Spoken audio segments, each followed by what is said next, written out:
I'm a 22-year-old grad student. 3 weeks before I graduated with my undergraduate, which was in business management, I decided to pursue my MBA. And now I've been doing my MBA for about 4 to 5 months now, and I have a very good routine of what this is like. And I am going to help you by giving you an idea of what this looks like to see if you could do it too. And the answer is you can. So your undergraduate, whatever you studied your first 4 years, is always going to impact your MBA. The reason that is because if your MBA is a completely different field than your undergraduate, then you're going to have to, it's going to be a harder learning curve. And so what a lot of people do is they get their master's in a business, like they get an MBA, because business is just applied to all aspects of life for the most part. So you'll see like a lot of nursing undergraduates, and they're like, I want my MBA in business management because they want to be managing nurses one day, or sales management, or education, but you want to be a principal, so an MBA helps. The benefit for me is my undergraduate was already in business. It was business management. So I could do a 1-year fast track because of all the credits that were able to be applied to my MBA. So what this means is I have a schedule. You have to have a schedule. You don't have to, but if you want to be ultra efficient in the way you operate your week, then schedule always helps. So my schedule is I work Monday, Wednesday, Friday. The work I do is for marketing for something, and it's great. It works out wonderful. And I work 20 hours a week, and then I also do some cleaning on the side that I get paid cash for. So we'll call it 25 hours a week that I work. So Monday, Wednesday, Friday, do some cleaning on the side that doesn't take long. So that way I can afford all like gas and food, right? As a student. I live at home, so I save on rent. Beautiful thing. The car, it's a Honda, super reliable. So beautiful thing there. And then, so what am I doing with classes, right? How many classes am I taking? How intense is it? Great question. I took 2 classes in the summer. I'm taking 4 this fall, 4 in the spring, and then 2 next summer. So it's a 1-year fast track.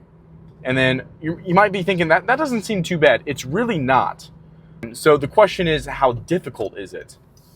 And the difficulty I would describe like this. Compared to my undergraduate, where I was studying business management for 4 years, the graduate level is about the same difficulty, if not just slightly more difficult, but the amount of work that you have to do is just much greater. So instead of just a basic assignment of take this quiz on chapter 3, now it's like read half the book and then write this many words about what you read.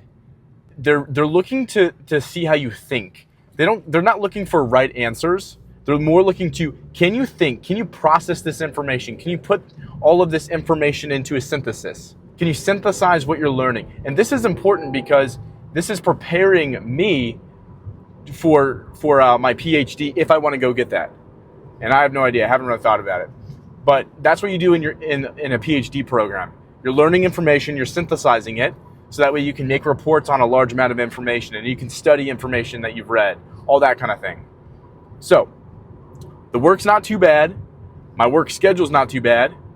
I live at home, got a reliable car. So now it's like, how else do I manage my time?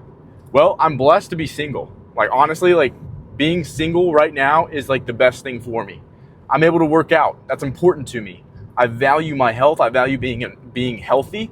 And so working out, I usually just do 3 days a week because my goal here is to do it on the long term. I don't want to work out 5 days a week and take 6 classes a semester and do all these things if I can only do it for a couple months. Whatever I set my hand to do, I want to be thinking long term.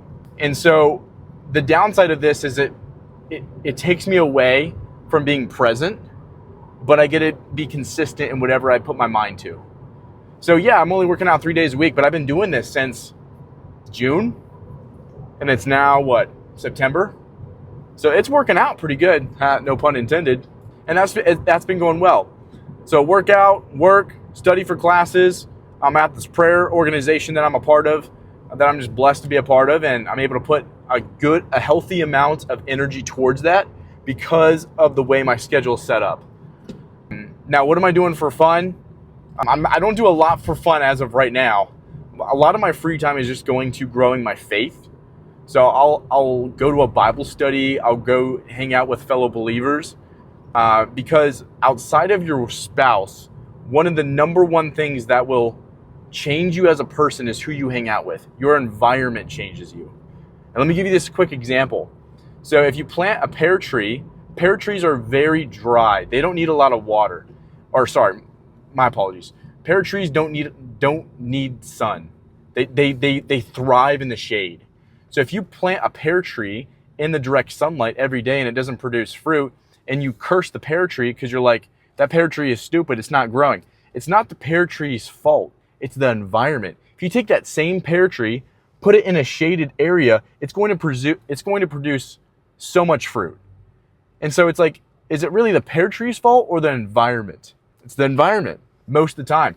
So when I get to choose how I spend my free time, it's like, do I go to the bar and get wasted and drown myself away from my studies and away from what life is?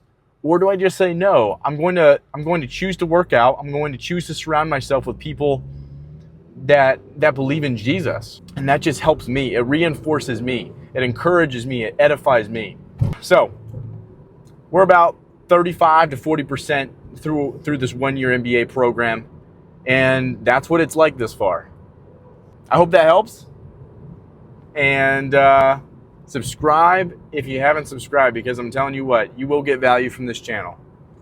And that's what my aim is to do. Provide advice, value, and hopefully that's an encouragement to you.